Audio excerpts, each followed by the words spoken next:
एक SGX Nifty जो हमें इंडिकेट कर रहा था लगभग 80-90 पॉइंट्स का गैप डाउन, वो थोड़ा सा तो गैप कवर हुआ है। अब लगभग 45-40 पॉइंट्स के आसपास नेगेटिव क्लोजिंग हम दे रहे हैं।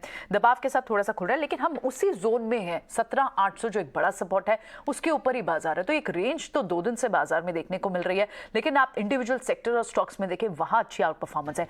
क्या आज मार्केट अपर रेंज को तोड़ने में कामयाब होगा, या फिर से हम एक फेस रेंज में ही फंसे हुए दिखाएंगे, और क्या बैंकिंग एक पुल बैक दिखाएगा, इसे आज वॉच आउट करते हैं। लेकिन अब मार्केट खुलते ही जो सबसे पहले जो आपको टिक्स आ रहे हैं, लगभग 54 अंकों के दबाव के साथ, 50 अंकों से अधिक दबाव के साथ मार्केट खुलती है।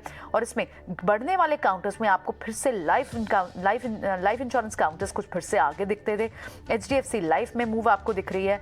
बैंक्स में एक्सिस बैंक जो लगातार आपने देखा होगा कि इस पूरे दौरान वीक एक्सिस बैंक नहीं हुआ, HDFC bank, axis bank, IndusInd bank, ये वीक नहीं हुए। जो प्राइवेट स्पेस काउंटर्स हैं, प्राइवेट बैंक काउंटर्स हैं।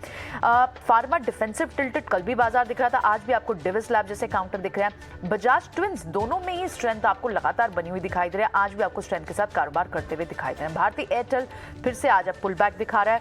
एचपीसीएल, बीपीसीएल नंबर्स यहाँ अच्छा है। ऑयल मार्केटिंग काउंटर्स, इन्हें जरूर देखना होगा। लेकिन at the same time Adani pack पे आज फिर से आपको वो एक दोबारा डेंट फिर से दिख रहा है। 10% के लोअर सर्किट पर अदानी इंटरप्राइज दिख रहा है। अदानी पोर्ट्स लगभग 2.5% नीचे, क्योंकि नास्डैक में भी कल गिरावट थी। ग्लोबल संकेत हमें नेगेटिव मिले, इसलिए आज आईटी का चलना थोड़ा मुश्किल लग रहा है। और इनफैक्ट रिलायंस भी अभी तो फिलहाल ड्रैगर दिख रहा है। अगर रिलायंस यहाँ से रिकवर होता है तो क्या बाजार में रिकवरी आएगी? फिलहाल बैंकिंग स्टॉक जरूर एक रिकवरी के मोड में दिखाई दे रहे हैं। जहां से खुले थे वहां से प्लस हुआ है। और जो मूव्स आई हैं पिछले कुछ मिनटों में, उसमें आपको आईसीआईसीआई बैंक में मूव दिख रही है, एसबीआई में मूव दिख रही है।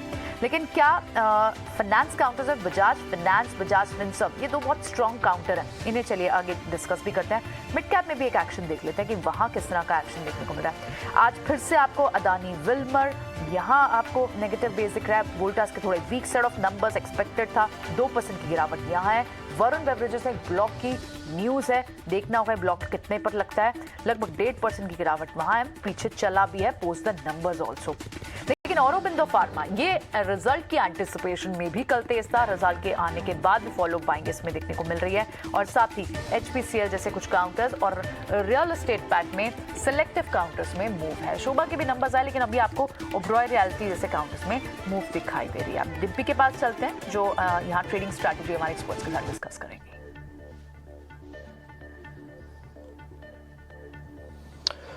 ठीक है, तो मार्केट की ओपनिंग आपको दिख रही है। अच्छी बात यह है कि 17,800 का भी ब्रेक नहीं कर रहा है। एक काम करें खुश, क्या 17,800 का एक स्टॉप लॉस लगा के कुछ पोजीशंस को बाय किया जा सकता है?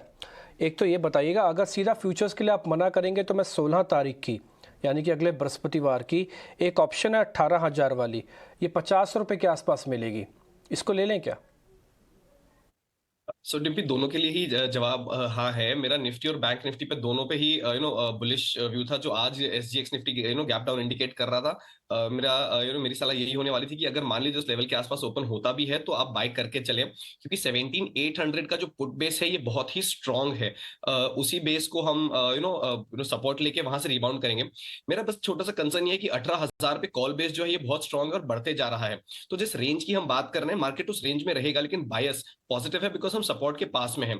18,000 को ब्रेक करने के लिए हमें फ्रेश ट्रिगर्स की जरूरत पड़ेगी, लेकिन there is a very good possibility कि हम उस लेवल तक बिल्कुल जा सकते हैं। तो फ्यूचर और कॉल दोनों ही आपको प्रॉफिटेबल स्ट्रेटजीज, आपके लिए प्रॉफिटेबल स्ट्रेटजीज हो सकती हैं। बिल्कुल निफ्टी बाय करके चलें, स्पेशली अगर आपको 17,800 या उसके जरा सा नीचे भी मिलता है तो 17,750 के स्टॉप लॉस से आप बिल्कुल बाय कर सकते हैं।